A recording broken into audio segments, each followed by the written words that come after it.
Hello everyone, પહેલા મારું introduction આપું છું. મારું નામ જિગ્નેશ બારેવડિયા છે. આપણે ધોરણ 10 નું પ્રથમ ચેપ્ટર રાસાયણિક પ્રક્રિયાઓ અને સમીકરણો તેના વિશે આજે આપણે અભ્યાસ કરવાના છીએ. હવે આ ચેપ્ટરમાં આપણે શું શીખવાના છે? પ્રથમ એ જોઈએ કે રાસાયણિક પ્રક્રિયા શું છે, રાસાયણિક પ્રક્રિયાઓ અને રાસાયણિક સમીકરણો વચ્ચે સંબંધ શું છે, અને રાસાયણિક પ્રક્રિયા આધારિત રાસાયણિક સમીકરણો કઈ રીતે લખાય છે, રાસાયણિક પ્રક્રિયાઓ કેવી હોય છે, કઈ પ્રકારની હોય છે, કઈ રીતે જોવા મળે છે અને કઈ રીતે થાય છે, તમામ પ્રશ્નોના જવાબ આપણને આ ચેપ્ટર દ્વારા જોવા મળશે. તો ઓલરેડી આપણે ધોરણ 9 માં રાસાયણિક પ્રક્રિયા અને ભૌતિક પ્રક્રિયા વિશે અભ્યાસ કરેલો છે, એટલે વધારે ડિટેલમાં આના વિશે જાણવું જરૂરી નથી. તો રાસાયણિક પ્રક્રિયાથી આપણે શરૂઆત કરીએ. રાસાયણિક પ્રક્રિયા રોજબરોજ આપણી આસપાસ ઘણી બધી જોવા મળે છે. દાખલા તરીકે કોઈ પણ ધાતુની વસ્તુ ને કાટ લાગવો એટલે કે સારણ પામવું, ઘરમાં બનાવેલી ખાવાની વસ્તુ જેવી કે ઢોકળા, ઈદડા, ખમણ તો બનાવીએ છીએ તો એના માટે આથો લાવીએ છીએ, તો આથવણની પણ પ્રક્રિયા રાસાયણિક પ્રક્રિયા છે. તમે જાણો છો પ્રકાશ સંશ્લેષણની પ્રક્રિયા, આ પણ એક રાસાયણિક પ્રક્રિયા છે. આપણી ગાડીમાં પેટ્રોલનું સળગવું એટલે તેનું દહન થવું આ પણ એક રાસાયણિક પ્રક્રિયા છે. એવી ઘણી બધી રાસાયણિક પ્રક્રિયા આપણે રોજબરોજ જોઈએ છે. તો આ રાસાયણિક પ્રક્રિયાનો એક સુંદર એક એક્ઝામ્પલ આપો પ્રયોગ દ્વારા, કે આપણે એક મેગ્નેશિયમની પટ્ટી લઈશું. આ મેગ્નેશિયમની પટ્ટીને ઓક્સિજનની હાજરીમાં બર્નર દ્વારા, મીણબત્તી દ્વારા, કોઈના પણ દ્વારા આપણે સળગાવીશું. જ્યારે સળગાવીએ છીએ ત્યારે ઝઘારામાંથી એક જ્યોત સ્વરૂપે સળગે છે, અને સળગી ગયા બાદ નીચે તમને એક સફેદ રંગનો પાવડર દેખાય છે. તો મેગ્નેશિયમની ઓક્સિજનની હાજરીમાં પ્રક્રિયા કરતા જે આપણને સફેદ પાવડર મળે છે તે મેગ્નેશિયમ ઓક્સાઇડ છે. તે આ સંપૂર્ણ પ્રક્રિયા એક પ્રકારની રાસાયણિક પ્રક્રિયા છે. બીજું ઉદાહરણ જોઈએ. તેમાં બતાવ્યા મુજબ એક આપણે કોનિકલ ફ્લાસ્ક લઈશું. આ ફ્લાસ્કમાં હાઇડ્રોક્લોરિક એસિડ અથવા સલ્ફ્યુરિક એસિડ આપણે ઉમેરીશું. પછી તેને ગુચ્છ દ્વારા ઉપર વિમાન કરવામાં આવે છે અને તેમાં નાનકડી પાતળી નળી પસાર કરવામાં આવે છે. આ નળીમાંથી દાણાદાર ઝીંક એટલે કે જસત ઉમેરવામાં આવે છે. જ્યારે તમે આ જસત ઉમેરશો તો આ જસત એટલે કે ઝીંક હાઇડ્રોક્લોરિક એસિડ કે સલ્ફ્યુરિક એસિડ સાથે પ્રક્રિયા કરીને હાઇડ્રોજન વાયુ મુક્ત કરે છે. તો આ પણ એક રાસાયણિક પ્રક્રિયા થઈ. દરેક રાસાયણિક પ્રક્રિયાઓને ચોક્કસ રાસાયણિક સમીકરણમાં લખી શકાય છે. તો આપણને પ્રશ્ન થાય કે રાસાયણિક પ્રક્રિયાને રાસાયણિક સમીકરણમાં લખવું કઈ રીતે? આનો જવાબ આપવા પહેલા હું તમને બે વ્યાખ્યા કરીશ, પ્રક્રિયક અને નિપજ. પહેલી વ્યાખ્યા પ્રક્રિયક. પ્રક્રિયક એટલે શું? કે પ્રક્રિયાના શરૂઆતમાં ભાગ લેનાર તમામ તત્વ હોય, સંયોજન હોય કે મિશ્રણ હોય તેને પ્રક્રિયક કહે છે. એકદમ સરળ વ્યાખ્યા કેવું તો શરૂઆતમાં જે ભાગ લે પ્રક્રિયામાં તેને પ્રક્રિયક કહેવાય. બીજી વ્યાખ્યા આપણી નિપજ, કે પ્રક્રિયા પૂર્ણ થતા જે મળે છે તેને આપણે નિપજ કહીએ છીએ. એકદમ સરળ વ્યાખ્યા છે નિપજની. ફરીથી બોલું છું, પ્રક્રિયા પૂર્ણ થતા જે મળે તેને આપણે નિપજ કહી શકીએ છીએ. હવે આપણે જોઈએ કે આ પ્રક્રિયક અને નિપજને લખવું કઈ રીતે, કઈ રીતે સમીકરણમાં દર્શાવો. હવે જ્યારે પ્રક્રિયા થાય છે ત્યારે પ્રક્રિયકો કે નિપજ એક કરતા વધુ પણ મળી શકે છે. ક્યારેક પ્રક્રિયકો પણ એક કરતા વધારે હોય, ક્યારેક નિપજ પણ એક કરતા વધારે હોય. તો કરવું શું કે જેટલા પણ પ્રક્રિયક હોય કે જેટલા પણ નિપજ હોય તેના વચ્ચે સરવાળાનું ચિહ્ન કરવામાં આવે છે. દાખલા તરીકે આપણે જે એક્ઝામ્પલ આપું તો સરળતાથી સમજાશે કે આપણે પહેલું ઉદાહરણ લીધેલું હતું કે મેગ્નેશિયમ વાળું. તો magnesium plus oxygen is given to magnesium oxide. હંમેશા યાદ રાખવાનું કે ડાબી બાજુ પ્રક્રિયકો લખવાના અને જમણી બાજુ નિપજો લખવાની. હંમેશા યાદ રાખો કે ડાબી બાજુ પ્રક્રિયકો લખવાના અને જમણી બાજુ નિપજ લખવાનું. અહીં તમે જોઈ શકો છો એક કરતા વધારે પ્રક્રિયકો છે, તેના કારણે આપણે વચ્ચે સરવાળાનું ચિહ્ન હોય. બીજા પ્રયોગ પ્રમાણે રાસાયણિક પ્રક્રિયામાં લખવાની કોશિશ કરીએ. બીજા પ્રયોગમાં પ્રક્રિયક દાણાદાર ઝીંક એટલે કે Zn અને મન હાઇડ્રોક્લોરિક એસિડ એટલે HCl જ્યારે પ્રક્રિયા થાય છે ત્યારે આ ઝીંક ક્લોરીન સાથે પ્રક્રિયા કરીને ZnCl2 એટલે ઝીંક ક્લોરાઇડ બનાવે છે અને હાઇડ્રોજન વાયુ મુક્ત કરે છે. એ જ પ્રમાણે હાઇડ્રોક્લોરિક એસિડના સ્થાને ઝીંક સાથે સલ્ફ્યુરિક એસિડ એટલે કે H2SO4 ઉપયોગ કરવામાં આવે ત્યારે ZnSO4 મળે છે અને હાઇડ્રોજન વાયુ મુક્ત થાય છે. ધોરણ 9 માં તમે દળ સંચયનો નિયમ ભણી ચૂક્યા છો. તે મુજબ કોઈને પણ દળ ઉત્પન્ન કરી શકાતું નથી કે વિનાશ કરી શકાતું નથી. તે હંમેશા કુલ રીતે અચળ રહે છે. તો આ નિયમ પ્રમાણે જો અહીંયા મેગ્નેશિયમ 1 હોય એટલે કે પ્રક્રિયકમાં 1 હોય તો નિપજમાં પણ કેવો હોવો જોઈએ 1. જો પ્રક્રિયકમાં મેગ્નેશિયમ 2 હોય તો નિપજમાં પણ કેવો હોવો જોઈએ 2. જો પ્રક્રિયકમાં મેગ્નેશિયમ 3 હોય તો નિપજમાં પણ કેવો હોવો જોઈએ 3. તો દળ સંચયનો નિયમ લાગુ કરી શકીએ છીએ. તો હવે અહીંયા જોઈએ કે મેગ્નેશિયમ 1 અહીંયા 1 છે પણ ઓક્સિજન તમે જુઓ અહીંયા 2 છે પરંતુ અહીંયા કેટલા છે 1 જ છે. તો આ બંને સંતુલનમાં નથી. તો હવે મારે શું કરવાનું રહેશે કે આપણો એક નવો પ્રશ્ન ઉત્પન્ન થશે કે સંતુલનમાં કઈ રીતે લખવું. તો આપણે જોઈએ છે એક પછી એક આપણે સ્ટેપ જોશું કે પ્રક્રિયાને સંતુલનમાં કઈ રીતે કરવી. તો પ્રક્રિયાને સંતુલનમાં લખવી. હવે ફરીથી એકવાર રિપીટ કરું છું. રાસાયણિક પ્રક્રિયાને સમીકરણમાં તો રૂપાંતર કરી નાખી. હવે આ પ્રક્રિયાને સંતુલનમાં લખવી પડશે. સંતુલન એટલે બેલેન્સ કરવું કે પ્રક્રિયકો બરાબર નિપજ થવી જોઈએ. જે ગણિતમાં કહે ને LHS RHS ડાબા બરાબર જબા. તો અહીંયા પ્રક્રિયા નંબર 1 કે મેગ્નેશિયમ પ્લસ ઓક્સિજન MgO એટલે કે magnesium plus oxygen is give to magnesium oxide. પ્રક્રિયાને સંતુલિત કરવા માટેનો સ્ટેપ નંબર 1. પહેલા જો કે આમાં કયા કયા તત્વો આવેલા છે. તો એક મને જોવા મળ્યું મેગ્નેશિયમ અને બીજું જોવા મળ્યું ઓક્સિજન. બરાબર. તો હવે હું શું લખીશ કે અહીંયા એક ડાબા અને જબા, ડાબી બાજુ અને જમણી બાજુ. હવે ડાબી બાજુ મેગ્નેશિયમ કેટલા છે 1, ઓક્સિજન કેટલા છે 2. જમણી બાજુ જો મેગ્નેશિયમ કેટલા દેખાય છે 1, ઓક્સિજન કેટલા દેખાય છે 1. હવે તમે જો મેગ્નેશિયમ ડાબી બાજુ 1 અને જમણી બાજુ 1 બંને સમાન છે પરંતુ ઓક્સિજન જુઓ 2 અને જમણી બાજુ 1 એટલે સમાન નથી. જ્યારે આ સમાન નથી તો મારે આને શું કરવું પડશે સમાન એટલે કે સંતુલિત કરવું પડશે. તો હું શું કરીશ કે જ્યાં 2 છે તેને 1 વડે ગુણીશ અને 1 છે તેને 2 વડે ગુણીશ. ફરીથી રિપીટ કરું છું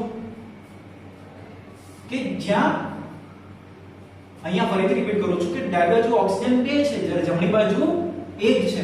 તો બંનેને સંતુલિત કરવા માટે કે સમાન કરવા માટે તો એક સિમ્પલ કહીએ તો લસા લઈએ કે 2 ને 1 વડે અને 1 ને 2 વડે.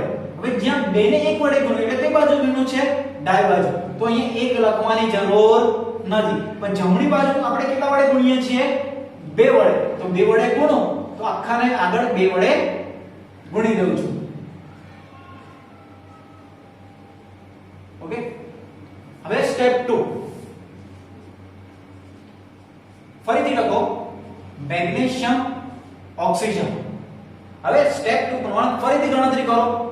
ડાબા અને જબા લખીને ગણતરી કરીએ તો મેગ્નેશિયમ અહીંયા કેટલા છે 1, ડાબી બાજુ અને જમણી બાજુ કેટલા છે 2. તમને દેખાતા હશે મેગ્નેશિયમ કેટલા છે 2. હવે ડાબી બાજુ આપણે ઓક્સિજન જોઈએ કેટલા છે 2 અને જમણી બાજુ જોઈએ તો ઓક્સિજન પણ કેટલા છે 2. કોઈ હવે બીજી એક વસ્તુ સમજાવવા માંગુ કે કોઈ પણ પ્રક્રિયાની આગળ આ રીતે સંયોજન હોય અને આગળ 2 છે એનો મતલબ મેગ્નેશિયમ પણ 2 છે અને ઓક્સિજન પણ 2 છે. તેવું નહીં સમજવું કે ફક્ત મેગ્નેશિયમ જ 2 છે કે ફક્ત ઓક્સિજન જ 2 છે. બંનેને 2 લેવામાં આવે. જો અહીંયા આગળ 3 હોત તો મેગ્નેશિયમ પણ કેટલા હતા? 3 અને ઓક્સિજન પણ કેટલા હોય છે? 3. જો આ રીતે નીચે લખવામાં આવે તો ફક્ત જ તેની ગણતરી કરવી, પણ આગળ હોય તો બધાને ગણતરીમાં લેવામાં આવે છે.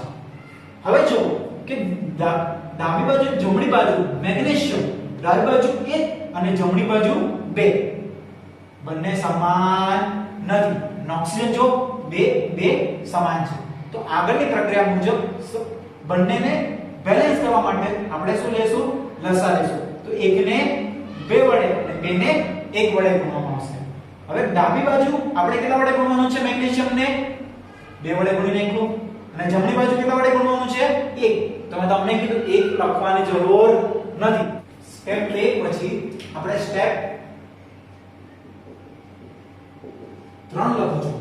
આ સ્ટેપ 3 માં જ્યારે આ જ પ્રક્રિયા ફરીથી લખવાની છે. 2mg O2 is given to 2mgO. હવે ફરીથી મેગ્નેશિયમ ઓક્સિજન ડાબા જબા. મેગ્નેશિયમ ડાબી બાજુ કેટલા છે? 2. જમણી બાજુ કેટલા છે? 2. ઓક્સિજન ડાબી બાજુ કેટલા છે? 2. જમણી બાજુ કેટલા છે? 2. એટલે હવે ચેક કરો, ડાબી બાજુ પણ 2 અને જમણી બાજુ પણ 2. ડાબી બાજુ પણ 2, જમણી બાજુ પણ 2. મતલબ આ રાસાયણિક પ્રક્રિયા સંપૂર્ણપણે સંતુલિત થઈ ચૂકી છે. એક્ઝામ્પલ 2 ચેક કરીએ. પ્રયોગ નંબર 2 પ્રમાણે કે Zn+H2SO4 is given to ZnSO4 plus hydrogen. પહેલા તમે કહેશો કે અહીંયા તત્વ કયા કયા આવેલા છે? એક ઝિંક, એક હાઇડ્રોજન, એક સલ્ફર અને એક ઓક્સિજન. બરાબર? હવે લખો ડાબી બાજુ અને જમણી બાજુ. હવે ડાબી બાજુ ઝિંક કેટલા છે? 1. જમણી બાજુ ઝિંક કેટલા દેખાય છે? 1. હવે હાઇડ્રોજન કેટલા છે? 2. અહીંયા કેટલા દેખાય છે? 2. સલ્ફર કેટલા છે? તો તમને સલ્ફર એક જ દેખાય છે, મતલબ 1. અહીંયા પણ જુઓ 1. ઓક્સિજન કેટલા છે? 4. અહીંયા ઓક્સિજન જુઓ 4. હવે ડાબી બાજુ 1, જમણી બાજુ 1. ડાબી બાજુ 2, જમણી બાજુ 2. ડાબી બાજુ 1, જમણી બાજુ 2. ડાબી બાજુ 4, જમણી બાજુ 4. મતલબ આ પ્રક્રિયા ઓલરેડી જ સંતુલિત છે. તો આને સંતુલિત કરવાની જરૂર નથી. હવે ઘણી બધી પ્રક્રિયાઓ આપણને જોવા મળશે છે હંમેશા સંતુલિત હોય છે. હવે આ જ પ્રક્રિયા બીજા ઉદાહરણ પ્રમાણે લઈએ કે Zn+HCl is given to ZnCl2 plus H2. अब બેને બરાબર કરી નાખું છું. H2 જોઈએ. ફરી કયા તત્વો દેખાય છે આપણને? તો તમે બોલશો ઝિંક દેખાય છે, હાઇડ્રોજન દેખાય છે, ક્લોરીન દેખાય છે. ભાઈ ઓક્સિજન દેખાતો છે? ના, અહીંયા ઓક્સિજન હતો. દરેક જગ્યાએ ઓક્સિજન હોવું જરૂરી નથી. જે પ્રક્રિયામાં હોય તેને જ લખો કે ઝિંક, પછી હાઇડ્રોજન, Cl. બરાબર? હવે ડાબી બાજુ ઝિંક કેટલા છે? 1. હાઇડ્રોજન કેટલા છે? 1. ક્લોરીન કેટલા છે? 1. જમણી બાજુ ઝિંક કેટલા છે? 1. ક્લોરીન કેટલા? હાઇડ્રોજન કેટલા છે? 2. અને ક્લોરીન કેટલા છે? 2. હવે તમને એમ થશે કે અહીંયા 1 પણ અહીંયા 1 અને અહીંયા 2 અને અહીંયા 1 અને અહીંયા 2. તો બંનેમાંથી કોને બેલેન્સ કરે? તો કોઈ એકને કરવાનું. તો પહેલા હું હાઇડ્રોજનને ટ્રાય કરું છું સંતુલિત કરવા માટે. તો તમને ખબર છે શું કરવાનું હોય છે?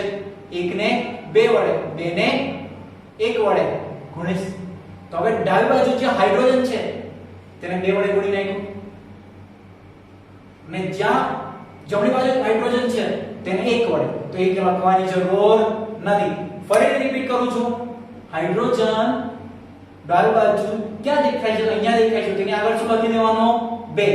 અને જમણી બાજુ 1 વડે ગુણવાનું હોય છે, જે લખવાની જરૂર નથી. ફરીથી પ્રક્રિયા લખશું.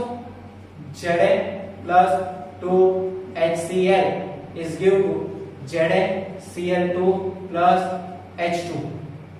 ફરીથી ZnHCl ડાબા જબા. હવે ઝીંક ચેક કરીએ તો ઝીંક અહીંયા 1 તો સામે પણ 1. હાઇડ્રોજન કેટલા છે? 2. Very good. તો આમ સામે પણ કેટલા છે? 2. હવે ક્લોરીન જો અહીંયા મેં તમને આગળ પણ કીધેલું તો 2 મતલબ શું છે? હાઇડ્રોજન પણ 2 અને ક્લોરીન પણ 2. એવું નહીં કે અહીંયા 2 હાઇડ્રોજન સાથે ગુણાયેલો છે તો ક્લોરીન એક જ છે. ફરીથી રિપીટ કરું છું.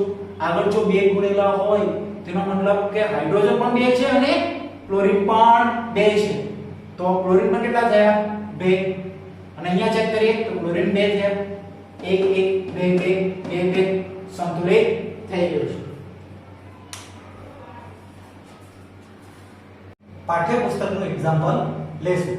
સ્ટેપ 1 પ્રમાણે શું લખવાનું રહેશે? પહેલા આપણે જે તત્વો આવેલા છે તે લખશું. તો મને અહીંયા પ્રથમ Fe એટલે કે આયર્ન દેખાય છે. બીજું હાઇડ્રોજન દેખાય છે. ત્રીજું કે મને ઓક્સિજન દેખાય છે. તેના સિવાય કોઈ બીજા તત્વો દેખાતા નથી. તો ડાબા ને જમા. તમને ડાબી બાજુ જો કેટલા દેખાય છે? Fe તો 1 અને જમણી બાજુ કેટલા દેખાય છે? 3. હવે ડાબી બાજુ હાઇડ્રોજન કેટલા દેખાય છે? 2 અને જમણી બાજુ કેટલા દેખાય છે? 2. હવે ડાબી બાજુ ઓક્સિજન કેટલા દેખાય છે? 1 અને જમણી બાજુ ઓક્સિજન કેટલા દેખાય છે? 4. હવે તમે જુઓ કે ડાબી બાજુ 1 અને જમણી બાજુ 3. અહીંયા હાઇડ્રોજન તમને સંતુલનમાં દેખાશે પણ ઓક્સિજન અને આયરન એટલે લોખંડ સંતુલનમાં દેખાતો નથી. તો પ્રથમ કોઈને પણ એકને મહત્તમ રીતે આપણે ઓક્સિજનને આપણે બેલેન્સ કરીએ છીએ. જરૂર નથી કે ઓક્સિજનને બેલેન્સ કરવું, કોઈને પણ આપણે બેલેન્સ કરી શકીએ છીએ. તો અહીં પ્રથમ હું ઓક્સિજનને બેલેન્સ કરીશ. તો તમને ખબર છે કે જ્યારે ઓક્સિજનને બેલેન્સ કરવા માંગુ છું તો આપણને સ્ટેપ આવડે છે. આપણને લસાઅ કેટલો નીકળશે? 4. તો 1 ને 4 વડે 4 ને 1 વડે ગુણવાનું છે. હવે ડાબી બાજુ ઓક્સિજન જ્યાં છે ત્યાં એને 4 વડે અને જમણી બાજુ 1 વડે તો 1 વડે લખવાની જરૂર નથી. પ્રક્રિયાને ફરીથી હું લખીશ.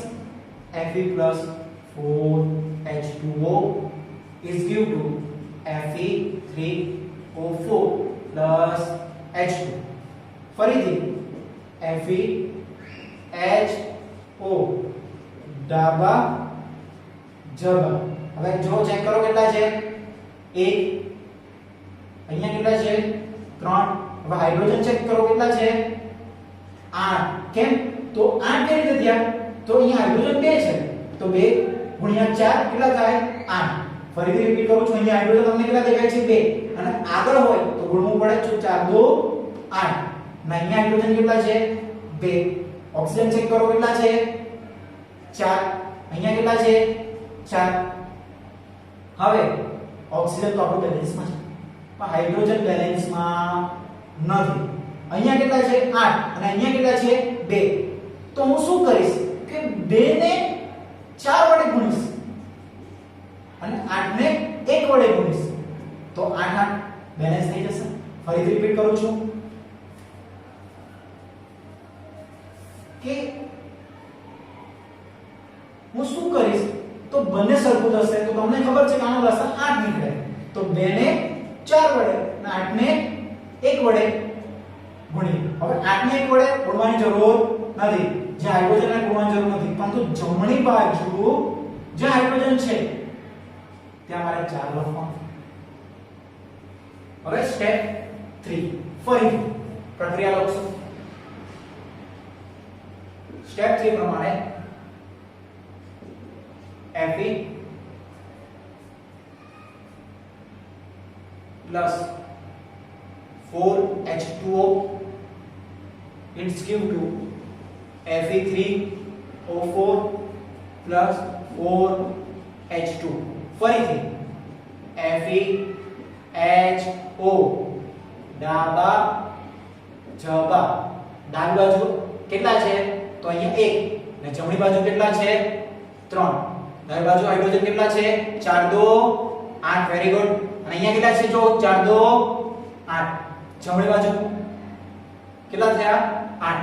ફરીથી ઓક્સિજન ડાબી બાજુ કેટલા છે 4. જમણી બાજુ 4. ઓક્સિજન બેલેન્સમાં થઈ ગયા. હાઇડ્રોજન બેલેન્સમાં આવી ગયું. હવે બાકી રહ્યું આપણું એક આયર્ન. આયર્નને બેલેન્સ કરવું છે તો તમે જુઓ કે અહીંયા 1 છે અને અહીંયા 3 છે તો બધાને ખબર પડી ગઈ કે એકને 3 વડે અને 3 ને 1 વડે. હવે ડાબી બાજુ જ્યાં આયર્ન છે તેને 3 વડે અને એકને લખવાની જરૂર નથી. પ્રક્રિયા ફરીથી લખીશું 3Fe 4H2O Fe 3O4 4H2 Fe hydrogen oxygen ડાબા જમણ. હવે ચેક કરો ડાબી બાજુ 3 જમણી બાજુ 3 ડાબી બાજુ 8 જમણી બાજુ 8 ડાબી બાજુ 4 જમણી બાજુ 4. આ બધે જ આંકડા સમાન છે મતલબ આપણી પ્રક્રિયા સંતુલિત એટલે કે બેલેન્સ થઈ ચૂકી છે.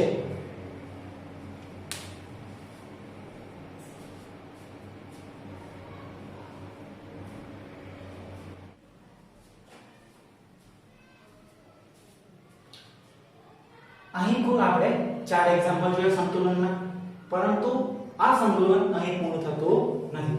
જ્યારે તમે ટેક્સ્ટ બુક ઓપન કરશો ત્યારે તમને જોવા મળશે કે દરેકના નીચે કંઈ કાઉન્ટ્સમાં કંઈ ને કંઈ લખેલું હોય છે. તો આ શું લખેલું હોય છે કે આ દરેક તત્વની કે સંયોજનોની અવસ્થા દર્શાવેલી હોય છે. તો અવસ્થા ઓલરેડી તમે ભણી ચૂકેલા છો ધોરણ 9 માં. ઘન અવસ્થા, પ્રવાહી અવસ્થા, વાયુ અવસ્થા, બરાબર. તો ઘન અવસ્થાને આપણે ઇંગ્લિશમાં સોલિડ કહીએ. એટલા માટે ઘન અવને S વડે દર્શાવવામાં આવે છે, જ્યારે પ્રવાહીને લિક્વિડ એટલે L વડે અને વાયુને ગેસ એટલે G વડે. આ ઉપરાંત કોઈ પણ દ્રાવણ સ્વરૂપે હોય તો દ્રાવણની ઇંગ્લિશ કરીએ તો તેને એક્વિયસ ફોર્મ કહેવાય છે. તો એને એક્યુ વડે દર્શાવવામાં આવે છે. તો 4 અવસ્થા થઈ ઘન, પ્રવાહી, વાયુ અને દ્રાવણ. ઘન હોય તો S, પ્રવાહી હોય તો L, વાયુ હોય તો ગેસ અને દ્રાવણ હોય તો એક્યુ એટલે એક્વિયસ સ્વરૂપે દર્શાવવામાં આવે છે. ફરીથી રિપીટ કરું છું. ઘન તો S, પ્રવાહી L, વાયુ G અને દ્રાવણ એક્યુ. તો ચાલો અહીંયા આપણે તપાસ કરીએ. તમને ખબર છે કે લોખંડ એટલે આયર્ન હંમેશા S એટલે ઘન અવસ્થામાં હશે. પાણી પ્રવાહી લિક્વિડ, Fe3O4 સોલિડ, હાઇડ્રોજન વાયુ સ્વરૂપે હોવાથી ગેસ. દરેકને સમજણ પડી ગઈ હશે. હવે હજી એક એક્ઝામ્પલ લેવ તો વધારે સમજણ પડશે.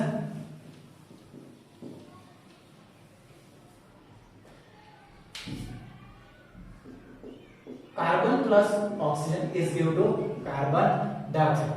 કાર્બન સોલિડ સ્વરૂપે હોય છે એટલે S, ઓક્સિજન વાયુ સ્વરૂપે ગેસ, અને જ્યારે સળગે છે અને કાર્બન ડાયોક્સાઇડ વાયુ મુક્ત થાય છે તે પણ ગેસ સ્વરૂપે હોય છે એટલે G. શું અવસ્થા લખીએ એટલે સંતુલન પૂર્ણ થાય છે? ના. આ અવસ્થા સાથે તાપમાન, દબાણ અને પ્રક્રિયામાં ભાગ લેતા ઉદ્દીપક પણ લખવામાં આવે છે. એક્ઝામ્પલ તરીકે carbon monoxide plus hydrogen is given to CH3OH એટલે કે મિથેનોલ. આ મિથેનોલ 340 વાતાવરણ દબાણે પ્રક્રિયા કરે છે. એટલે આપણે 340 વાતાવરણ આ એરોનો ઉપર લખવામાં આવે છે. તાપમાન હોય, દબાણ હોય કે ઉદ્દીપક, તમામ વસ્તુઓ હંમેશા એરોની ઉપર લખવામાં આવે છે. બીજી આ પ્રકાશ સંશ્લેષણની પ્રક્રિયા છે કે કાર્બન ડાયોક્સાઇડ પ્લસ પાણી is given to C6H12O6 એટલે કે ગ્લુકોઝ અને ઓક્સિજન મુક્ત કરે છે. તો કોની હાજરીમાં પ્રક્રિયા કરે? સૂર્યપ્રકાશની હાજરીમાં. અને કઈ પ્રક્રિયા છે? તો પ્રકાશ સંશ્લેષણ. તે આપણે એરોની પાસે લખ્યું. તો અહીં સંતુલન વિશે પૂર્ણ થાય છે. આજે આપણે હોમવર્કમાં 3 સમીકરણો તમારે સંતુલિત કરવાના છે. પહેલું સમીકરણ CH4 O2 is given to carbon dioxide H2O. બીજું એક્ઝામ્પલ છે Mg H2O is given to MgOH twice plus hydrogen. BaCl2 Al2SO4 thrice is given to BaSO4 AlCl3. આ ત્રણ સમીકરણ સંતુલિત કરવાના છે. આ ત્રણ સમીકરણના જવાબ હું નેક્સ્ટ સેશનમાં કહીશ. Thank you.